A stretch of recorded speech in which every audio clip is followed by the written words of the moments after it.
ಬೆಂಗಳೂರಿನ ಹಲವು ಹೋಟೆಲ್ಗಳು ಇಂದಿನಿಂದಲೇ ಬಂದ್ ಆಗುವಂತಹ ಆತಂಕವನ್ನು ಎದುರಿಸ್ತಾ ಇರುವಂತದ್ದು. ಮಧ್ಯಪ್ರಾಚ್ಯದಲ್ಲಿ ಯುದ್ಧದ ಸಂಘರ್ಷ ಮುಂದುವರೆದಿರುವಂತಹ ಹಿನ್ನೆಲೆಯಲ್ಲಿ, ಅನಿಶ್ಚಿತತೆ ಮುಂದುವರೆದಿರುವಂತಹ ಹಿನ್ನೆಲೆಯಲ್ಲಿ ಈಗ LPG ಸಿಲಿಂಡರ್ಗಳ ಪೂರೈಕೆಯಲ್ಲಿ ಭಾರಿ ವ್ಯತ್ಯಯವಾಗಿದೆ.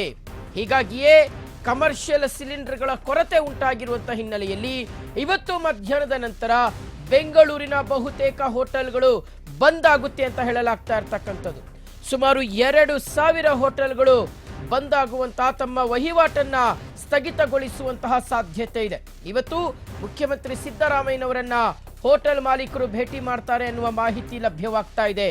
ವೀಕ್ಷಕರೇ, ಒಂದು ಕಡೆ ಮಧ್ಯಪ್ರಾಚ್ಯದಲ್ಲಿ, ಅದು ಇರಾನ್, ಇಸ್ರೇಲ್ ಮತ್ತು ಅಮೆರಿಕ ನಡುವೆ ನಡೀತಾ ಇರತಕ್ಕಂತಹ ಈ ಒಂದು ಯುದ್ಧಕ್ಕೆ ಸಂಬಂಧಪಟ್ಟಂತೆ ಈಗಾಗಲೇ ಹಾರ್ಮುಜ್ ಜಲಸಂಧಿಯನ್ನ ಇರಾನ್ ಬಂದ್ ಮಾಡಿದೆ.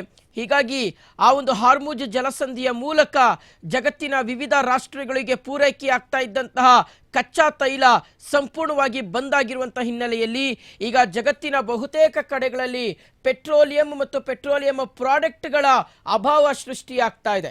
ಇನ್ನು ಭಾರತಕ್ಕೂ ಸಹ ಅದೇ ರೀತಿಯಾದಂತಹ ಒಂದು ಸನ್ನಿವೇಶ ಮತ್ತು ಆತಂಕ ನಿರ್ಮಾಣ ಆಗಿರುವಂಥದ್ದು.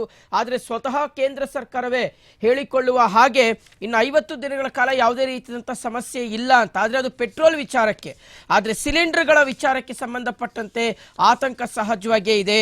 ಹೇಳಿ ಕೇಳಿ ಈಗ ಕಮರ್ಷಿಯಲ್ ಸಿಲಿಂಡರ್ಗಳ ದರವನ್ನು ಸಹ ಏರಿಕೆ ಮಾಡಿರುವಂತಹ ಹಿನ್ನೆಲೆಯಲ್ಲಿ ಈ ಒಂದು ಸಮಸ್ಯೆ ಎದುರಾಗಿದೆ. ಓಕೆ, ಇದ್ರ ಬಗ್ಗೆ ಡೀಟೇಲ್ಸ್ ಕೊಡ್ತಾರೆ ನಮ್ಮ ಕರೆಸ್ಪಾಂಡೆಂಟ್ ಹನುಮಂತರಾಜು. ಈಗ ದೂರವಾಣಿ ಸಂಪರ್ಕದಲ್ಲಿ ಜಾಯ್ನ್ ಆಗ್ತಾ ಇರ್ತಕ್ಕಂಥದ್ದು. ಹನುಮಂತರಾಜು, ಈಗ ಸಿಲಿಂಡರ್ಗಳ ಕೊರತೆಯ ಹಿನ್ನೆಲೆಯಲ್ಲಿ ಇವತ್ತು ಮಧ್ಯಾಹ್ನದ ನಂತರ ಬಹುತೇಕ ಹೋಟೆಲ್ಗಳು ಬಂದ್ ಆಗುತ್ತೆ ಅಂತ ಹೇಳಲಾಗ್ತಾ ಇರ್ತಕ್ಕಂಥದ್ದು. ಹಾಗಾದ್ರೆ ಪರ್ಯಾಯ ವ್ಯವಸ್ಥೆ ಅನ್ನುವಂಥದ್ದು ಯಾವುದು ಇಲ್ವಾ?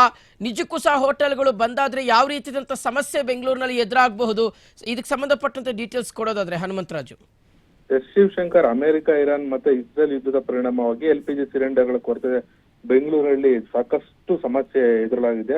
ಈಗ ಏನು ಪೂರೈಕೆ ಆಗ್ತಿತ್ತು ವಾಣಿಜ್ಯ ಸಿಲಿಂಡರ್, ಈಗಾಗಲೇ ಇರುವಂತದ್ದು ಈ ಮಧ್ಯಾಹ್ನದವರೆಗೂ ಅಷ್ಟೇ ಸ್ಟಾಕ್ ಇದೆ. ಈಗ ಕೇಂದ್ರ ಸರ್ಕಾರ ಏನ್ ಸ್ಪಷ್ಟಪಡಿಸಿತ್ತು, 70 ದಿನ ಇಲ್ಲ 50 ದಿನದವರೆಗೆ ನಮ್ಗೆ ಸಿಲಿಂಡರ್ ಪೂರೈಕೆಯಲ್ಲಿ ಯಾವುದೇ ಸಮಸ್ಯೆ ಆಗಲ್ಲ ಅಂತ ಹೇಳಿ ಈ ಬಗ್ಗೆ ನಿನ್ನೆ ಮೊನ್ನೆ ಈಗಾಗಲೇ ಕನ್ಫರ್ಮ್ ಸಹ ಮಾಡಿತ್ತು. ಈಗ ಏಕಾಏಕಿ ಪೂರೈಕೆಯಲ್ಲಿ, ವಾಣಿಜ್ಯ ಸಿಲಿಂಡರ್ಗಳ ಪೂರೈಕೆಯಲ್ಲಿ ಏಕಾಏಕಿ ಈಗ ಸ್ಥಗಿತ ಆಗಿರೋದು ಸಾಕಷ್ಟು ಹೋಟೆಲ್ ಮಾಲೀಕರಿಗೆ ತಲೆನೋವಾಗಿ ಪರಿಣಮಿಸಿದೆ. ಒಂದು ಹೋಟೆಲ್ ಮಾಲೀಕರಿಗೆ ತಲೆನೋವಾಗಿ ಪರಿಣಮಿಸಿದ್ರೆ, ಮತ್ತೊಂದೆಡೆ ಬೆಂಗಳೂರಲ್ಲಿ ಸಾಕಷ್ಟು ಜನ ಹೋಟೆಲ್ನಲ್ಲಿ ಉಪಹಾರ ಮಾಡಲಿಕ್ಕೆ ಸಾಕಷ್ಟು ಜನ ಅವಲಂಬಿತರಾಗಿದ್ದಾರೆ. ಇದು ಸಾಕಷ್ಟು ಸಮಸ್ಯೆ ಬೆಂಗಳೂರು ಸೇರಿದಂತೆ ಬೆಂಗಳೂರಿನ ಇತರೆ ಪ್ರದೇಶಗಳಿಗೂ ಸಹ ತಟ್ಟಲಿದೆ. Shivashankar, okay, thank you Hanumantharaju ತಮ್ಮೆಲ್ಲ ಡೀಟೇಲ್ಸ್ಗಾಗಿ.